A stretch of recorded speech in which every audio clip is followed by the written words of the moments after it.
ನೀವೇನು ಪುಣ್ಯಾತ್ಮರು ಮಾಡ್ತಾ ಇದ್ದೀರಿ, ನೀವು ಮಾಡ್ತಾ ಇರೋದೇ ಸರಿ ಕಣ್ರಪ್ಪ. ನಿಮಗೆ ಜೈಕಾರ ಹಾಕೋಣ ಅಂತ ಹೇಳಿ ಜಿಲ್ಲಾಧಿಕಾರಿಗೆ ಶುಭಾ ಕಲ್ಯಾಣ್ ಅವರಿಗೆ ಜೈ, ಶುಭಾ ಕಲ್ಯಾಣ್ ಅವರು ಮಾಡಿರುವಂತಹ ಕೆಲಸಕ್ಕೆ ಜೈ ಅಂತ ಅವರಿಗೆ ಏನು ಬಳೆ, ಕುಂಕುಮ, ಸೀರೆ, ಶಾಲು, ಪೇಟ, ಏನದು ಒಂದು ಮರ, ಇದರಲ್ಲೆಲ್ಲ ಬಾಗಿನವನ್ನ ಹೇಗೆ ಕೊಡ್ತಾರೋ ಹೆಣ್ಮಕ್ಳು ತಗೊಂಡೋಗಿ ಆತರಿಕೆ ಆಕೆಗೆ ಮೊಡ್ಲಿಗೆ ಅದನ್ನೆಲ್ಲ ಇಟ್ಟು ಬಹಳ ಗನಂದಾರಿ ಕೆಲಸ ಮಾಡ್ತಾ ಇದ್ದಿ ತಾಯಿ, ಒಬ್ಳು ಹೆಣ್ಮಕ್ಳಾಗಿ ನೀನು ಅಂತ ಹೇಳಿ. ಈಗ ಡಿ ಸಿ ಅವ್ರು ಹೇಳ್ಬೇಕು, ನಿನಗೆ ಗನ್ ಪಾಯಿಂಟ್ ಅಲ್ಲಿ ಮಾಡಿದ್ರ ಅಥವಾ ಪವರ್ ಪಾಯಿಂಟ್, ಡಿ ಸಿ ಅವ್ರ ಮೇಲೆ ತನಿಖೆ ಆಗ್ಬೇಕು. ಸರ್ಕಾರಿ ಭೂಮಿಯನ್ನ ಕಳುವಾಗಿ ಮಾರಾಟ ಮಾಡಿ ಕನ್ವರ್ಷನ್ ಮಾಡಿರುವಂತದ್ದು ಬಹಳ ಕ್ರಿಮಿನಲ್ ಕೇಸು.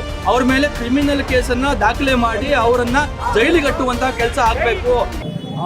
ಇವತ್ತು ನಿಮಗೆಲ್ಲ ಈಗಾಗಲೇ ಗೊತ್ತಿರೋ ಹಾಗೆ ತುಮಕೂರಿನ ಜಿಲ್ಲಾಧಿಕಾರಿ ಆಗಿರುವಂಥವರು ತುಮಕೂರಿಗೆ ಸೇರುವಂತಹ ತಾಲೂಕು ಮಧುಗಿರಿ ತಾಲೂಕಿನಲ್ಲಿ ಸುಮಾರು 106 ಕೋಟಿ ಬೆಲೆ ಬಾಳುವಂತಹ ಜಮೀನನ್ನು, ಅದೊಂದು ಅನಧಿಕೃತವಾಗಿ ಪರಭಾರೆ ಆಗಿರುವಂತಹ ಜಮೀನು ಅಂತ ಹೇಳಿ ಗೊತ್ತಿದ್ದು ಕೂಡ ಅದನ್ನು ಕನ್ವರ್ಷನ್ ಮಾಡಿಕೊಟ್ಟಿರುವಂಥದ್ದು. ಮತ್ತು ಅದನ್ನು ರಾಜಕಾರಣಿಗಳ ಕುಟುಂಬಸ್ಥರು ನಡೆಸುವಂತಹ ಯಾವುದೋ ಒಂದು ಖಾಸಗಿ ಕಂಪನಿಗೆ ಅವರು ಮಾಡಿಕೊಟ್ಟಿರುವಂಥದ್ದು. ಇದು ಎಲ್ಲ ಈಗ ಮೇಲ್ನೋಟಕ್ಕೆ ಅವರು ತಪ್ಪನ್ನು ಮಾಡಿದ್ದಾರೆ, ಮತ್ತು ಇದು ಬೇಕಂತಲೇ ಅವರು ಮಾಡಿದ್ದಾರೆ ಅನ್ನುವಂಥ ರೀತಿಯಲ್ಲೂ ಕೂಡ ಅನುಮಾನಗಳು ದಟ್ಟವಾಗಿ ಬಗೆಹರ್ತಾ ಇದ್ದಾವೆ.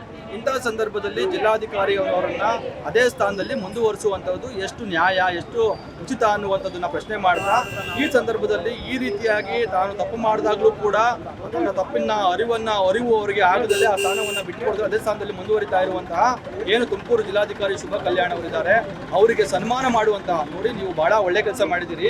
ಇಡೀ ರಾಜ್ಯದಲ್ಲಿ ಹಾಗೆ ತುಮಕೂರು ಜಿಲ್ಲೆಯಲ್ಲೂ ಕೂಡ ಹಲವಾರು ಜನರು ಒಂದು ತುಂಡು ಭೂಮಿ, ತಮ್ಮ ಮನೆಯ ಸೂರಿಗಾಗಿ, ತುಂಡು ಭೂಮಿಗಾಗಿ, ತಮ್ಮ ಊರಿನ ಜನರು ಯಾರೋ ಸೊತ್ತಾಗ ಅವರನ್ನು ಮುಚ್ಚೋದಕ್ಕೆ ಬೇಕಾಗಿರುವಂಥ ತುಂಡು ಸ್ಮಶಾನದ 10 ಗುಂಟೆ 5 ಗುಂಟೆ ಸ್ಮಶಾನದ ಭೂಮಿಗಾಗಿ ಹೋರಾಟವನ್ನು ನಡೆಸ್ತಾ ಇರುವಂಥ ಸಂದರ್ಭದಲ್ಲೇ ನೀವು ಸರ್ಕಾರಿ ಭೂಮಿಯನ್ನು ಉಳಿಸಿ ಇಂತಹ ಕೆಲಸಗಳಿಗೆ ಬಳಕೆ ಮಾಡಬೇಕಾಗಿರುವಂಥ ಜವಾಬ್ದಾರಿ ಸ್ಥಾನದಲ್ಲಿರುವಂತಹ ಡಿ ಸಿಗಳಾದಂಥ ನೀವು ಇವತ್ತು ಅಂತಹ ಭೂಮಿಯನ್ನು ಕಳ್ಳರಿಗೆ, ಮೋಸಗಾರರಿಗೆ, ಲೂಟಿಗಾರರಿಗೆ ಪರಭಾರೆ ಮಾಡಿ ಕನ್ವರ್ಷನ್ ಮಾಡಿಕೊಟ್ಟಿರುವಂಥದ್ದು ಎಷ್ಟು ನ್ಯಾಯ? ಹಾಗಾಗಿ ನೀವು ಬಹಳ ಘನಕಾರಿ ಕೆಲಸವನ್ನು ಮಾಡಿದಿರಿ, ಹಾಗಾಗಿ ನಿಮಗೆ ನಾವು ಸನ್ಮಾನ ಮಾಡಬೇಕು ಅಂತ. ನೋಡಿ, ಇವತ್ತು ಪ್ರಜಾಪ್ರಭುತ್ವ ವ್ಯವಸ್ಥೆಯಲ್ಲಿ, ಸಂವಿಧಾನ ಇರುವಂಥ ವ್ಯವಸ್ಥೆಯಲ್ಲಿ ನಾವು ಪ್ರತಿಭಟನೆ ಮಾಡೋದಕ್ಕೂ ಜನರಿಗೆ ಇವತ್ತು ಅವಕಾಶ ಇಲ್ಲದೆ ಇರುವಂತಹ ವ್ಯವಸ್ಥೆಯನ್ನ ಸೃಷ್ಟಿ ಮಾಡಿಬಿಟ್ಟಿದ್ದಾರೆ. ನೋಡಿ, ಎಷ್ಟೆಲ್ಲ ಜನರು, 100 ಜನ ಪೊಲೀಸರು ಬರುವಂತಹ ಅಗತ್ಯ ಏನಿತ್ತು? ಇವತ್ತು 200-300 ಜನ ಪೊಲೀಸ್ ಇದ್ದಾರೆ, ನಾವೊಂದು 50-60 ಜನ ಇದ್ದೀವಿ.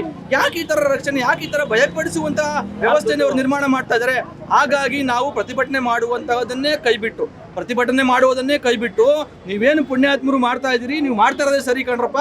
ನಿಮಗೆ ಜೈಕಾರ ಹಾಕೋಣ ಅಂತ ಹೇಳಿ ಜಿಲ್ಲಾಧಿಕಾರಿಗೆ ಶುಭಾ ಕಲ್ಯಾಣ್ ಅವರಿಗೆ ಜೈ, ಶುಭಾ ಕಲ್ಯಾಣ್ ಅವರು ಮಾಡಿರುವಂತಹ ಕೆಲಸಕ್ಕೆ ಜೈ ಅಂತ ಹೇಳಿ ಜೈಕಾರವನ್ನು ಹಾಕಿ ಅವರಿಗೆ ಏನು ಬಳೆ, ಕುಂಕುಮ, ಸೀರೆ, ಶಾಲು, ಪೇಟ, ಏನದು ಒಂದು ಮರ, ಇದರಲ್ಲೆಲ್ಲ ಬಾಗಿನವನ್ನ ಹೇಗೆ ಕೊಡ್ತಾರೋ ಹೆಣ್ಮಕ್ಳು ತಗೊಂಡೋಗಿ ಆತರಿಕೆ ಆಕೆಗೆ ಮೊಡ್ಲಿಗೆ ಅದನ್ನೆಲ್ಲ ಇಟ್ಟು ಬಹಳ ಗನಂದಾರಿ ಕೆಲಸ ಮಾಡ್ತಾ ಇದ್ದಿ ತಾಯಿ, ಒಬ್ಳು ಹೆಣ್ಮಕ್ಳಾಗಿ ನೀನು ಅಂತ ಹೇಳಿ ಹೇಳುವಂತಹ ಕೆಲಸವನ್ನ ಇವತ್ತು ಕರ್ನಾಟಕ ರಾಷ್ಟ್ರ ಸಮಿತಿ ಪಕ್ಷದ ವತಿಯಿಂದ ಮಾಡೋದಕ್ಕೆ ಅಂತ ಹೇಳಿ ನಾವಿಲ್ಲಿ ಬಂದಿದ್ದೀವಿ. ಅವ್ರು ಹೇಳ್ತಾ ಇದ್ದಾರೆ, ಡಿ ಸಿ ನಾನು ತಪ್ಪು ಮಾಡಿಲ್ಲ, ತಪ್ಪು ಮಾಡಿದವ್ರನ್ನ ಹುಡುಕಿದ್ದೀನಿ ಅಂತ. ಡಿ ಸಿ ಅವ್ರಿಗೆ ಯಾರೋ ಗನ್ ಪಾಯಿಂಟ್ ಅಲ್ಲಿ ಅವರ ಕೀನ ಏನು ಅವ್ರದ್ದು ಸಿಗ್ನೇಚರ್ ಅನ್ನ ಫೋರ್ಜರಿ ಮಾಡಿ ಬೇಕಾಗಿರುವಂತಹ ಫೋರ್ಜರಿ ಡಾಕ್ಯುಮೆಂಟ್ ಸೃಷ್ಟಿ ಮಾಡಿಕೊಟ್ಟಿರ್ಬೋದು. ಈಗ ಡಿ ಸಿ ಅವ್ರು ಹೇಳ್ಬೇಕು, ನಿನಗೆ ಗನ್ ಪಾಯಿಂಟ್ ಅಲ್ಲಿ ಮಾಡಿದ್ರ ಅಥವಾ ಪವರ್ ಪಾಯಿಂಟ್ ಅಲ್ಲಿ ಮಾಡಿದ್ರ ಆಗಿರ್ಬೋದಲ್ಲ ಅವ್ರು ಮಾಡಿದ ಅಂತಂದ್ರೆ ಅವ್ರ ಮಾತಿನ ಅರ್ಥ ಏನು? ಖುದ್ದು ಮಿನಿಸ್ಟರ್ ಅವರೇ ಹೇಳಿದ್ದಾರೆ, ರೆವಿನ್ಯೂ ಮಿನಿಸ್ಟರ್ ಹೇಳಿದ್ದಾರೆ, ಹೌದು ಇಲ್ಲಿ ಆಗಿದೆ, ನಡೆದಿದೆ, ಇದು ಮೇಲ್ನೋಟಕ್ಕೆ ಇದು ಅಕ್ರಮ ನಡೆದಿದೆ, ಅನ್ಯಾಯ ನಡೆದಿದೆ ಅಂತ ಹೇಳಿದ್ದಾರೆ. ಅದಾದ ಮೇಲೂ ಆಗಿಲ್ಲ ಅಂತ ಹೇಳೋದಕ್ಕೆ ಏನು ಕಾರಣ ಇದೆ? ಹೇಳ್ಬೇಕು, ಡಿ ಸಿ ಅವರು ಕ್ಲಾರಿಫಿಕೇಶನ್ ಕೊಡಬೇಕು. ಡಿ ಸಿ ಅವ್ರ ಮೇಲೆ ತನಿಖೆ ಆಗಬೇಕು. ಸರ್ಕಾರಿ ಭೂಮಿಯನ್ನ ಕಳುವಾಗಿ ಮಾರಾಟ ಮಾಡಿ ಕನ್ವರ್ಷನ್ ಮಾಡಿರುವಂಥದ್ದು ಬಹಳ ಕ್ರಿಮಿನಲ್ ಕೇಸು. ಅವ್ರ ಮೇಲೆ ಕ್ರಿಮಿನಲ್ ಕೇಸನ್ನ ದಾಖಲೆ ಮಾಡಿ ಅವರನ್ನ ಜೈಲಿಗಟ್ಟುವಂತಹ ಕೆಲಸ ಆಗಬೇಕು. ಇದನ್ನ ಮಾಡದೇ ಇರುವಂತಹ ಸರ್ಕಾರಕ್ಕೂ ಬಿಸಿ ಮುಟ್ಟಿಸೋದಕ್ಕೆ ನಾವು ಇವತ್ತು ಈ ತರದ ವಿನೂತನವಾದಂತಹ ಕೆಲಸವನ್ನ ಮರ್ಯಾದೆಯನ್ನು ಅವ್ರಿಗೆ ಕೊಡ್ಬೇಕಂತ ಹೇಳಿ ಮಾಡ್ತಾ ಇದ್ದೀವಿ. Thank you.